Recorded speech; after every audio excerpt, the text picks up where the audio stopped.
Alright, what's up, Dragon Brood? In this next list for our 5-minute deck techs, we get to combine two deck types in Self-Mill and Reanimator. So this should check a lot of boxes for a lot of you. But don't forget, if you want to download this list, it'll be in the description down below. Look for the blue arrows.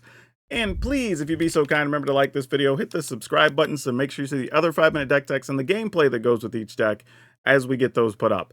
For now, though, let's go see what this new amalgamation of a deck looks like. Okay, so right off the top, we're starting with the new card in Bitter Triumph. We are going to have to discard a card or pay 3 life to destroy a creature or planeswalker, but to be honest, we don't care if stuff goes to our graveyard. This actually helps us out, so we are all about it. And we're going to have Cruel Somniphage. Now, this has two halves, obviously, because one half's an adventure, but the adventure lets target player mill 4 cards. A lot of times we're going to want to mill ourselves. And then when this actually comes into play for 2 mana, its power and toughness is equal to the number of creature cards in all graveyards. So anything that's died along the way, stuff we put in our graveyard, counts.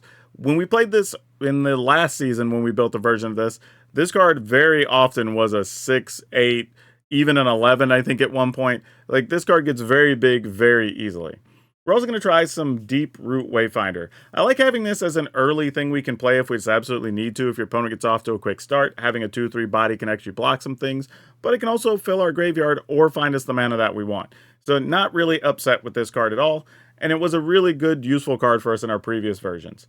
Now, we are also going to play some Go for the Throats, just so we have some regular removal if necessary, and a couple of copies of Likeness Looter. This is actually a surprisingly good card, as it turned out in our last list, partly because it's another way to fill our graveyard, right? We can discard and draw. It does have flying, and it can copy anything in our graveyard and just mimic that as far as size and abilities, but still gets to keep the fact that it's a flying creature. So we can get maybe a Somniphage is in the graveyard for 2 mana. We now have a big 8/8, 10/10 Somniphage that happens to fly. So this card's actually surprisingly good. Played a couple copies of Malevolent Hermit, mostly as some defensive cards to be able to, I don't know, Farewell's going to remove your graveyard or something. Like, this can help us out. It's not like the best thing, and if you wanted to replace a card, this is probably the one I would replace, but it did work out for us last go round. This is Picklock Prankster, 2 mana, 1/3, flying and vigilance, which is fine, not great, but mostly because it has basically another version of Somniphage's ability where you mill 4 cards, but this time you actually get to put an instant, sorcery, or a fairy card into your hand. The fun thing about this is it actually is instant, whereas the other ability on Somniphage is not, so this actually helps us out quite a bit if we want to leave mana open. Urborg Lurgoyf. Not a surprise, this puts stuff in the graveyard, and it gets bigger for the number of creatures in your graveyard. So yeah, this kind of checks the boxes and does everything that we wanted to do along with the other cards. So pretty easy include because we're playing all the colors that actually allow us to kick this.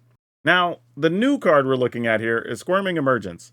It's a 3 mana card, and then you return to the battlefield, target non-land permanent card in your graveyard with mana value less than or equal to the number of permanent cards in your graveyard. So what this means is if you have 6 permanents, you can return something that costs 6 or less. Now, most of the stuff in our deck is going to be fairly cheap, but we will be putting a lot of things in the graveyard nonetheless, so we should have no problem getting stuff back. Also, another card we used in the last list that turned out very well is Tyar, Jubilant Brawler. Because so many of our cards, when you're talking about the Lurgoyf or Somniphage or Likeness Looter, all cost 2 mana, this is actually very easy to get them back into play. And then being able to attack with them and then untap them is also just kind of a nice little bonus. We are going to play Cruelty of Gcks, and you're probably saying, like, well, why is this in the list? Well, the first 2 things, we can go search for something, which is nice, but usually we're going to want to be reanimating something really big. Now, yes, we do have access to something like Somniphage or the Lurgoyf, but what if we could get some more abilities to go with that? And that puts us at a Traxa. Now, this is going to have people going like, I get it. But the reality is, with Squirming Emergence and Cruelty of Gcks, we can actually just get this out of the graveyard without a lot of real extra effort, honestly. So, shouldn't be a problem for us to actually get this into play. Kind of the same thing with the Tali. Just a big 7/7. Get to play something from both libraries. And even if we don't have those other cards that we want to have to get them into play, we have access to Virtue of Persistence, another removal card, but then also could let us get these other big things into play, kind of shortcutting it from the other way around. So lots of good stuff we can do with this and reanimate all kinds of crazy things. Nothing too wild we're going to be doing with the list. Restless Cottage is the only real creature land that we're playing. Everything else is going to be pretty much straightforward. But yeah, really enjoyed this deck. It did some surprising stuff and was able to outsize a lot of the creature decks, which was not something I expected was going to happen. Now, be aware that this deck is susceptible to all the stuff that removes stuff from graveyards or whatever, and there is quite a bit. But, you know, you can also get the simple reanimation strategy and actually pull that off and do some really big things. So that's awesome too. Don't forget, if you want the deck list, you can download it below. Just look for the blue arrows. And remember to like and subscribe, because that'll get you access to the other 5-minute deck tech videos as they go up. And you'll get to see the gameplay footage as we make those as well. And don't forget, merchandise. Help me out.